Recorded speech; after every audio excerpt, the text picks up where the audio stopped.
හිච්චා මවතුමියනි තුනට counting class නේද?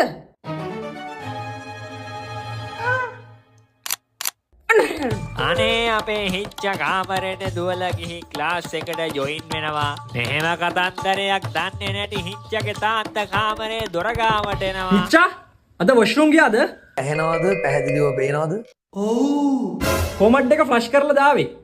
මං කියන දේ පැහැදිලිව පේනවද ඇහෙනවද? ඒක ඇතුළට නහයක් කරන් යන්නේ. අනික මම නොදන්නේ ඔබේ මතක ගැන. කොතනින්ද නැවැද්දේ මේ නවත් මුදරක් අත වලට මතක නැහැ නේද? මට නම් මතකයි. මතකයි? හොඳට මතක් කරපන් ඇතුළට ගිහලා මොකද්ද කරේ කියලා. කොතනද නැවැද්දුවේ? ලිපි ද්‍රව්‍ය ලබා ගැනීම.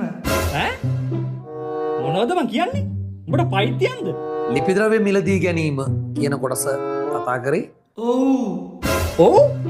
පයිතියන්ද ඔව් කියන්නේ? එකට කියන්න බෑ කන පල්ලා හරිද? තාම අපි ගණන් හදන්න තාම ප්‍රවිෂ්ඨ වුණේ නැහැ. හරි? හරි. හරි තමයි. මේ ලෝකයක අවංකව ළමයෙක්ගේ සාර්ථකත්වයක් දකින්න මහන්සිනේ තුන්ගොල්ලයි.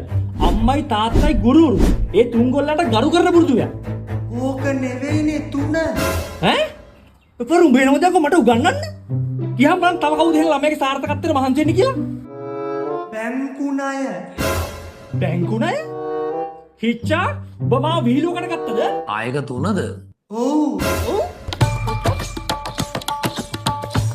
මට බෑ ඩැඩි. පියතුමනි